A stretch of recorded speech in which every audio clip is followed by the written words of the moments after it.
नमस्ते प्यारे बच्चों, स्वागत है आपका रामरूप शर्मा चैनल पर। और मैं आपके लिए फिर आ गया हूँ एक वीडियो लेके। और आने का जो रीज़न है बच्चे, आपको क्लियरेंस देना, क्योंकि मुझे ऐसा महसूस होता है और सच में भी ऐसा होगा। आप भी खुद अपने आप सोच सकते हैं, क्योंकि बहुत सारे बच्चे, क्या सभी बच्चे लगभग, ये पीरियड कुछ ऐसा चला हुआ है कि बिल्कुल थमे हुए, बहुत इंटेलिजेंट भी, एवरेज भी और बिलो भी। ठीक है ना। थमे हुए क्या है कि टाइम टेबल अगर उन्हें बनाना है तो वो सोचते हैं टाइम टेबल मैं टारगेट के अकॉर्डिंग बनाऊंगा। टारगेट ही नहीं है अभी कुछ भी। ठीक है ना। और हिंदुस्तान टाइम्स ने जरूर दे दिया है कि अप्रैल के सेकंड वीक में, लेकिन सच्चाई तो ये है बच्चों कि किसी के भी दिल पर वो चीज उतर नहीं रही है, दिमाग में वो चीज नहीं घुस रही है। मेरी बात का आप यकीन कर रहे हैं या नहीं कर रहे हैं, लेकिन किसी और की बातों का भी यकीन नहीं हो पा रहा है। और अब तो एक और झमेला आ गया है कि 10th और 12th क्लास के बोर्ड एग्जाम की कल 21 फैब को प्ली लग चुकी है। ठीक है ना। और प्ली को एक्सेप्ट कर लिया गया है। और सेम वही लॉयर है जिन्होंने लास्ट ईयर ये प्ली लगाई थी और सक्सेसफुली प्ली लगाई थी।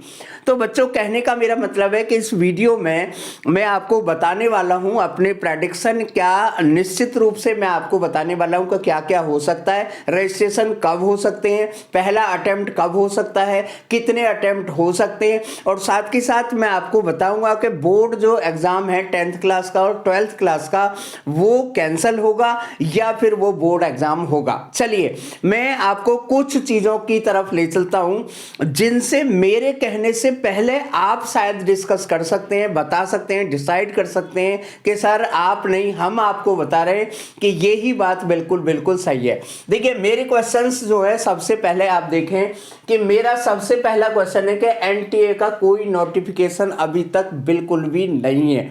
Hindustan times, times of India, times now, मैं बिल्कुल ये नहीं कहता कि वो कोई फर्जी न्यूज है, बहुत अच्छे प्रिंट मीडिया है, लेकिन अभी तक एनटीए का अपना कोई ऑफिशियल साइट पर क्लैरिफिकेशन बिल्कुल भी नहीं है। आप ये बात बिल्कुल मानते होंगे। ठीक है ना।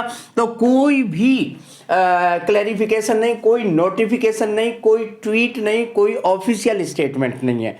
दूसरी बात आप देखें तो एनटीए का रजिस्ट्रेशन आज की डेट में, यानी कि 22 तारीख अब हो चुकी है, आधी 22 तारीख हो चुकी है। हालांकि आपने देखा होगा कि एनटीए या जितने भी ऑफिशियल है ज्यादातर शाम की शिफ्ट में ये नोटिफिकेशन देते हैं। तो अभी तक भी रजिस्ट्रेशन का कोई भी, किसी भी तरीके की कोई सूचना, किसी भी तरीके की कोई भी चीजें आपके सामने बिल्कुल भी नहीं है। अगली जो बात पर मैं अगर आऊं तो एनटीए बिल्कुल साइलेंट है, 100% साइलेंट। ठीक है ना। नॉट आ सिंगल वर्ड किसी भी तरफ से, ना ही होम मिनिस्ट्री की तरफ से, ना ही जो हमारे धर्मेंद्र प्रधान है उनकी तरफ से है, धर्मेंद्र प्रधान का मतलब है एनटीए ऑफिशियल की तरफ से, और ना ही किसी भी डायरेक्टरेट या किसी भी सेक्रेटरीट की तरफ से कोई भी नोटिफिकेशन है, कोई भी हलचल है। अगली बात बताऊं मैं आपको, देखिए आप ये बात तो बहुत सिंपली जानते होंगे कि जब भी कोई भी इंस्टीट्यूशन किसी भी तरीके का चेंज करता है तो उस चेंज का डिक्लेरेशन वो टाइम्स के साथ तुरंत कर देता है। आपने जनरली भी देखा होगा, आप मैच भी देख रहे हैं तो एम्पायर किसी भी चेंज को सबसे पहले बताता है। आप कबड्डी भी देख रहे हैं तो जो रेफरी है वो किसी भी चेंज को पहले से ही बताता है। ठीक है ना। यानी कि अगर कुछ भी चेंज आता, कोई भी बदलाव होता पिछले साल के और इस साल की कंडीशन में, तो वो बदलाव जरूर बताया जाता है। इलेक्शन की जहां तक बात है उसका इफेक्ट जरूर होगा, लेकिन ये सब इंडिविजुअल बॉडी है बच्चे। इसमें जो ऑफिशियल काम करने वाले हैं, जो ऑफिशिएट हैं, वो बिल्कुल इंडिविजुअल होते हैं, उनका एक पर्टिकुलर ही काम होता है। यानी कि कोई भी चेंज होने के चांस बिल्कुल भी नहीं है। उसके बाद में अगर मैं आपको थोड़ा सा टेक्निकल चीज की तरफ ले चलूं बच्चों, आप लोग जानते होंगे कितना भी कंप्यूटराइज सिस्टम है, लेकिन उसमें भी डाटा फीड ही किया जाता है।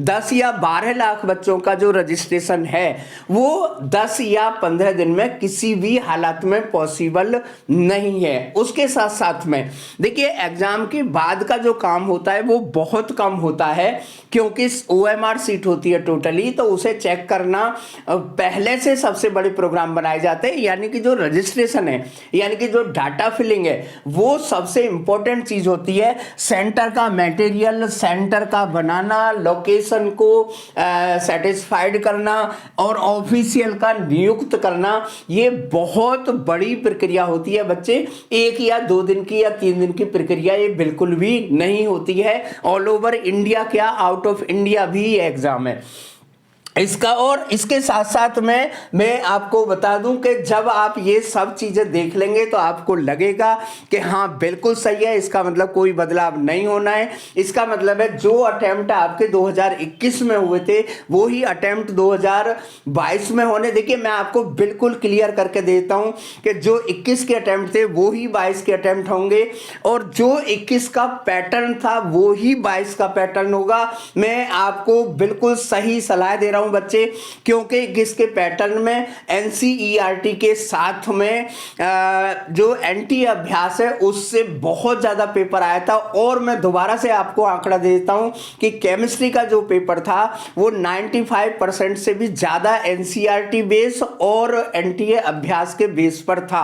जिन बच्चों ने इन बातों को समझ लिया उनकी परसेंटाइल जब 90 जिसकी परसेंटाइल आनी थी वो 95 प्लस चली गई, और जिन्होंने इन बातों को नहीं समझा, यानी कि वो पिछले 2 साल पुराने पेपर या 4 साल पुराने PYQs करते रहे, IIT के लेवल पर जाते रहे, डेरिवेटिव टाइप के क्वेश्चन करते रहे, हाई फाई क्वेश्चन करते रहे, उनकी जो परसेंटाइल है, जिनकी परसेंटाइल 98 आनी चाहिए थी बच्चों, वो जो परसेंटाइल है वो 90 के या 92 या 94 तक रुक गई। मैं आपको फिर भी ये सलाह दूंगा कि आप NTA अभ्यास, NCERT बेस और 12th क्लास और 10th क्लास के बोर्ड में डिफरेंस अच्छे समझें। एक छोटी सी बात भी नहीं है, ये बहुत बड़ी बात है।